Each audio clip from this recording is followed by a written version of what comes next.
आज जो हमारा टॉपिक है वो सिमल्टेनियस इक्वेशंस का शॉर्टकट सॉल्यूशन मैं आप लोगों को बताने जा रहा हूँ।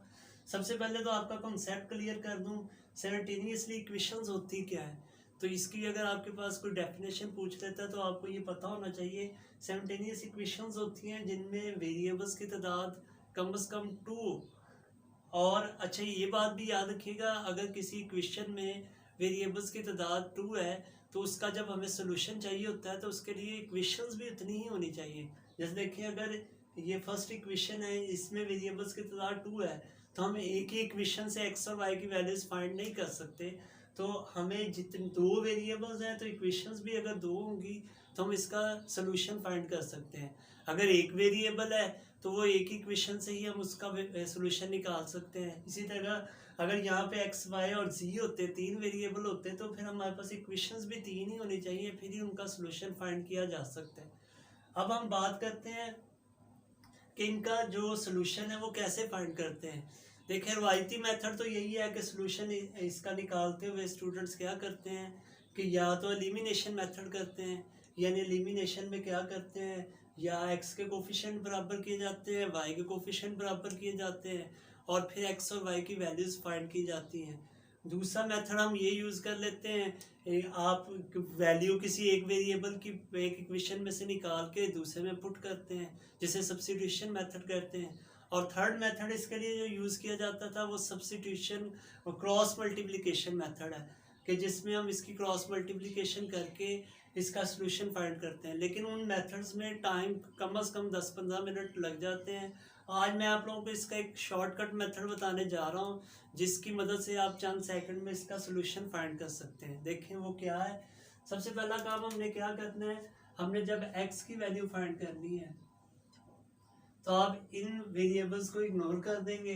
अब आपने सिंपल क्या काम करना है, जो y के साथ कोफिशिएंट है उसको इस एलिमेंट के साथ मल्टीप्लाई कर देना है और इस y के कोफिशिएंट को इस एलिमेंट के साथ मल्टीप्लाई कर देना है। देखें, सबसे पहले हम इस एलिमेंट को इसके साथ अगर मल्टीप्लाई करते हैं तो ये बन रहा है 2 × 10। सेंटर में हम माइनस लिखेंगे। अब आपने y के इधर देखें कोफिशिएंट कोई भी नहीं, यानी 1 होगा। 1 को इसके साथ अगर हम मल्टीप्लाई कर लेते हैं तो ये 1। अब डिवाइड क्या करना है, अब डिवाइड के लिए आपने सिंपल ये याद रखना है, मैं आप लोगों को ये बताता चलूँ कि आपने इनकी क्रॉस मल्टीप्लिकेशन लेनी है। और वो स्टार्ट कहाँ से करनी है, जब हम नीचे यानी डिनोमिनेटर की बात करते हैं, पहले हमने जो मल्टीप्लिकेशन है वो ऊपर से स्टार्ट की थी, अब नीचे से स्टार्ट करेंगे क्योंकि अब हम डिनोमिनेटर की बात कर रहे हैं। अब 2 को 2 के साथ मल्टीप्लाई कर लें, दरम्यान में फिर माइनस लिखें। पहले हमने इसको इसके साथ मल्टीप्लाई किया, अब इसको इसके साथ करेंगे। 1 को 1 के साथ मल्टीप्लाई करें, ये लीजिए आपका सोल्यूशन आ गया। 20 - 11 9 और 4 - 1 3। तो हम देखें इजीली इसकी चंद सेकंड्स के अंदर x की वैल्यू फाइंड करें।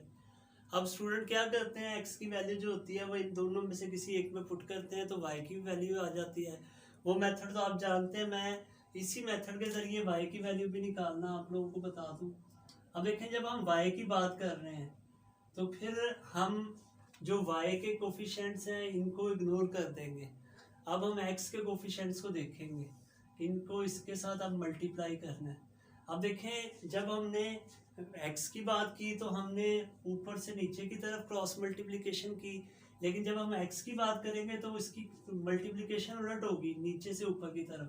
ये याद रखिएगा। देखें, 2 को 11 के साथ माइनस, फिर 1 को 10 के साथ मल्टीप्लाई कर।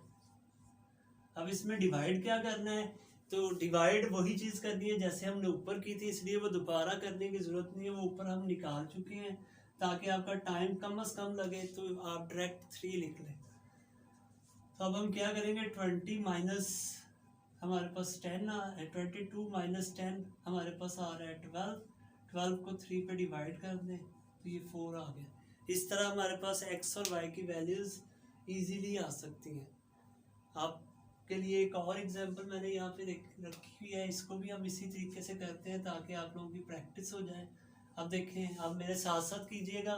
सबसे पहले हमने x की वैल्यूज़ निकालनी है, तो क्या करना है, हमने x के कोफिशिएंट्स को इग्नोर कर देना है, y की वैल्यूज़ को देखें। अब इसको इसके साथ और इसको इसके साथ मल्टीप्लाई करेंगे, -1 को +1 के साथ, और सेंटर में हमारे पास क्या आएगा, -5 को 2 के साथ। और जब मैंने आपको बताया हम डिवाइड की शक्ल में जाएंगे, फिर क्रॉस मल्टीप्लिकेशन लेनी है, फिर लेकिन नीचे से ऊपर की तरफ हम शुरू करेंगे, यानी -4 को -1 के साथ और 3 को 5 के साथ मल्टीप्लाई कर दें।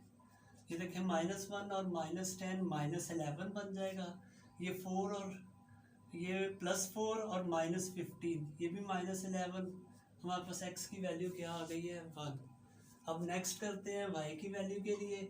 y की वैल्यूज़ के लिए हमने क्या करना है, अब y के कोफिशिएंट्स इग्नोर करके जब इनको मल्टीप्लाई करना है, अब नीचे से ऊपर की तरफ शुरू करना है हमने, -4 को 2 के साथ, -3 को 1 के साथ, और नीचे क्या आना है वो आप लोग जानते हैं कि जो ऊपर वाली रकम के नीचे आया था वही इधर लिख, -8 और -3 -11 ओवर -11, ये बात देखें। ये फोर्थ मेथड मैंने आप लोगों को बता दिया, जिसकी मदद से आप फ़ौरन सिमल्टेनियस इक्वेशन का सॉल्यूशन फाइंड कर सकते हैं।